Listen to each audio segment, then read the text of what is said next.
तो नमस्कार दोस्तों, कैसे आप सभी? उम्मीद करते हैं सब बढ़िया होगा। तो गाइज आज मैं एक्सप्लेन करूंगा rise of the planet of the apes को। एंड अगर आप सोच रहे हो कि मैं थोड़ा लेट वीडियो बना रहा हूं, तो मैं बता दूं कि इसका जो फोर्थ पार्ट है यानी kingdom of the planet of the apps, वो मुझे लगता था 26 मई को रिलीज़ होने वाला है, जबकि वो 10 मई यानी आज रिलीज़ हुआ है।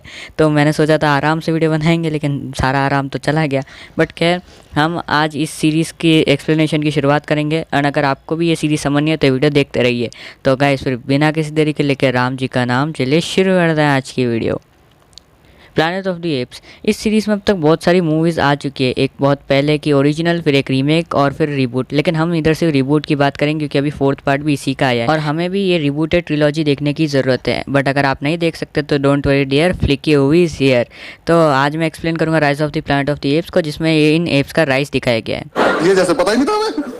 बाकी मूवी की शुरुआत में ही हमें बहुत सारे एप्स दिखाए जाते हैं जिन्हें पकड़ने को शिकारी आए होते हैं, और उनमें से कुछ एप्स को वो पकड़ भी लेते हैं और बेच देते हैं कुछ साइंटिस्ट को। उन्हीं में से एक साइंटिस्ट विल रोडमैन, जिसने दिमाग को तेज कर देने के लिए 112 नाम की एक दवाई बनाई होती है। एंड उसके टेस्ट के लिए वो एक फीमेल चिंपैंजी को लेता है। एंड उस पर उसका असर दिख जाता है क्योंकि वो नॉर्मल चिंपैंजी से बहुत ज़्यादा इंटेलिजेंट हो जाती है। और जब वो ये चीज़ अपने बॉस को बताता है तो वो बहुत सारे बड़े बड़े साइंटिस्ट और बिजनेसमैन को बुला के एक मीटिंग कंडक्ट करवाते हैं जिसमें 112 दवाई के बारे में बताया जाता है। और वो उस चिंपैंजी को, जिसका नाम ब्राइट आइज रखा था, उसे भी लाना चाहते थे, लेकिन वो अपने रूम से बाहर नहीं आ रही थी। और जब उसे ज़बरदस्ती बाहर लाया गया तब वो बाहर आने की जगह वहाँ से भाग जाती है और पहुँच जाती है वहीं जहाँ पे वो मीटिंग चल रही थी। लेकिन उसी वक्त एक गार्ड वहाँ आके ब्राइट आइज को गोली मार देता है। इनकी सारी मेहनत पे पानी फिर जाता है और सब इससे डर जाते हैं, जिसके बाद इनका बॉस इस प्रोजेक्ट को बंद करने के लिए कह देता है। बट फिर इन्हें मालूम पड़ता है कि ब्राइट आइज का एक बच्चा हुआ था जिसे वो प्रोटेक्ट करना चाहती थी, इसीलिए वो ऐसे हरकतें कर रही थी। और फिर उस बच्चे को बचाने के लिए विल उसे अपने घर ले आता है और उसे कई साल अपने साथ रखता है।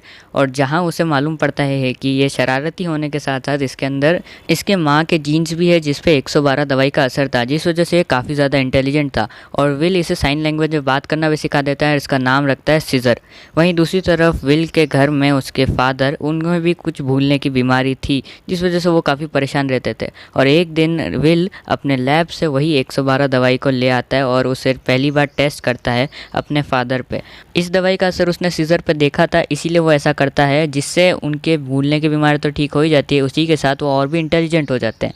बाकी कुछ टाइम में विल भी शादी कर लेता है और एक दिन वो लेके आते हैं सीजर को एक जंगल में, जो सीजर के लिए काइंड ऑफ पार्क था। एंड वो जगह उसे काफ़ी ज़्यादा पसंद आती है एंड वो हमेशा वहाँ आया करता है। और इसी के साथ कई साल बीत जाते हैं और वो बड़ा हो जाता है। लेकिन एक दिन वो एक कुत्ते को देखता है जिसके गले में पट्टा बंधा हुआ था, और विल भी सीजर को लाने ले जाने के टाइम उस पर पट्टा बांध के रखता है, जिस वजह से उसे उसके आइडेंटिटी पे थोड़ा डाउट होता है। और विल के मना करने के बाद भी जब सीजर उससे पूछता है तब वो उससे ब्राइट आइज यानी उसकी माँ और उस पर हुए उस दवाई के असर के बारे में बताता है। वहीं कुछ दिन बाद विल के फादर पे उस दवाई का असर ख़त्म होने लगता है और वो फिर से चीज़ें भूलने लगते हैं, जिस वजह से वो पड़ोसी की गाड़ी में बैठ जाते हैं। और वो पड़ोसी होता है गुस्से वाला, तो वो वहाँ आके उन्हें काफ़ी डांटता है, उंगली से उन्हें थोड़ा बहुत धक्का देता है। और ये चीज़ सीजर देख लेता है, जिस वजह से उसे काफ़ी गुस्सा आता है और वो उस पर अटैक कर देता है। और इस अटैक के बाद एनिमल हेड वाले सीजर को ले जा के वहाँ छोड़ देते हैं जहाँ पे और भी बहुत सारे चिंपैंजीज को रखा जाता था, लेकिन वहाँ उनकी देखभाल उतनी अच्छी तरह से नहीं करी जाती थी। बाकी विल भी सीजर को वहाँ से निकालने की पूरी कोशिश करता है, लेकिन कोर्ट के ऑर्डर्स नहीं थे, इसलिए वो उसे वहाँ से नहीं निकाल पाता। वहीं दूसरी तरफ वो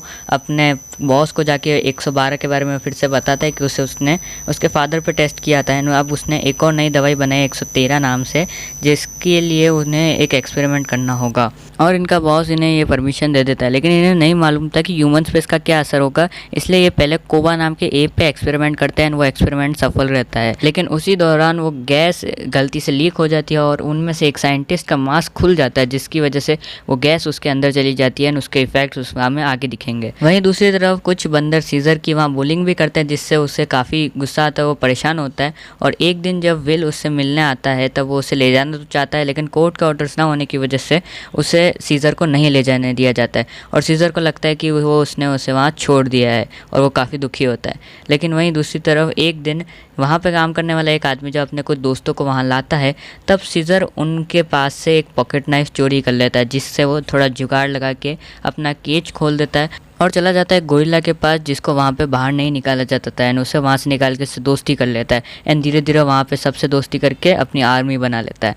वहीं दूसरी तरफ अपने हैरी ऑसबॉर्न यानी विल अपने फादर को फिर से वो दवाई देता है, लेकिन इस बार उसके ओवरडोज की वजह से उसके फादर की डेथ हो जाती है।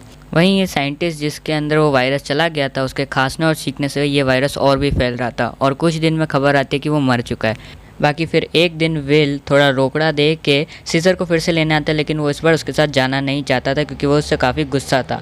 लेकिन फिर कुछ दिन बाद वो वहाँ से फिर से निकल जाता है और चला जाता है वहीं उसके पुराने घर पे, जहाँ से वो सारी दवाइयाँ यानी 112 दवाई लेके आता है और वापस वहीं आके इन चिंपैंजीज़ के बीच इन्हें छोड़ देता है। और ये सब फिर इंटेलिजेंट हो जाते हैं बिल्कुल सीजर की तरह, और फिर ये इसका फ़ायदा उठा के एक प्लान बनाता है यहाँ से निकलने का और इन सबको समझा देता है। एक दिन जब ये सब अपने केज में थे, तब सीजर अपने केज से बाहर निकल के आता है और वहीं काम करने वाला एक आदमी जब उसे मारने की कोशिश करता है, तब वो उसे पकड़ लेता है और जब वो उसे हाथ हटाने बोलता है, तब अपना सीजर बोलता है, अपना सीजर बोलवा लाइक आई मीन बोलने लग गया था। और फिर उसके बाद वो सभी चिंपैंजीज़ को आज़ाद करके सोचता है कि उसी जंगल में जाएगा जहाँ पे वो उसे जाना पसंद था, और उसे मालूम था कि विल जहाँ काम करता है और भी बंदर हैं, तो उन सबको ही छुड़वा देता है और यहाँ तक कि वो जू के भी कुछ चिंपैंजीज़ को छुड़वा के चल देता है उस जंगल की तरफ पे अपनी एप आर्मी को लेके। लेकिन उसी रास्ते में एक ब्रिज भी पड़ता है जहाँ पे ऑलरेडी बहुत सारी पुलिस थी, लेकिन सभी पुलिस वालों को हटाते हुए ये app army at the end पहुँच जाते हैं उस जंगल में। और न्यूज़ देखने के बाद विल भी वहाँ आता है और सीजर को कहता है कि वहाँ उसके साथ चलने को, लेकिन सीजर फिर से बोलता है कि ये सीजर का घर है, और उसके बाद विल उसे वहीं छोड़ देता है और वो सब वहीं रुक जाते हैं और उसी को अपना घर बना लेते हैं और सीजर को अपना राजा। और फिर ये सब सोचते हैं कि ये शहर की तरफ वापस कभी नहीं जाएंगे। और इसी के साथ ये मूवी ख़त्म नहीं होती है, क्योंकि एक पोस्ट क्रेडिट सीन है जिसमें आपको ये आदमी तो याद ही होंगे जो वायरस के शिकार हो गए थे। तो इसमें दिखाया जाता है कि ये आदमी के नाक से खून निकलने लग गया क्योंकि इसके ऊपर वायरस का असर होने लग गया और ये वायरस अब और फैलेगा। बाकी का नेक्स्ट पार्ट में।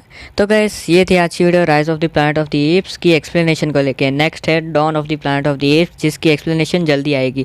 एंड अगर उसे मिस नहीं करना चाहते तो चैनल को सब्सक्राइब जरूर कर लेना। एंड ये मूवी अगर आपको अच्छे समझ आ गई तो उसे लाइक और शेयर जरूर करना। एंड कोई और मूवी सीरीज हो जिसे एक्सप्लेन करना है तो कमेंट से ज़रूर बताना। बाकी गाइस मेरा दूसरा चैनल गेमिंग दुनिया भी ज़रूर सब्सक्राइब करना, जिस पे मैं गेमिंग से रिलेटेड वीडियोस डालता रहता हूँ। लिंक डिस्क्रिप्शन में एक बार चेकआउट जरूर कर लेना। भाई गाइस मैं मिलता हूँ आप लोगों से अगली वीडियो में, तब तक के लिए जय श्री राम।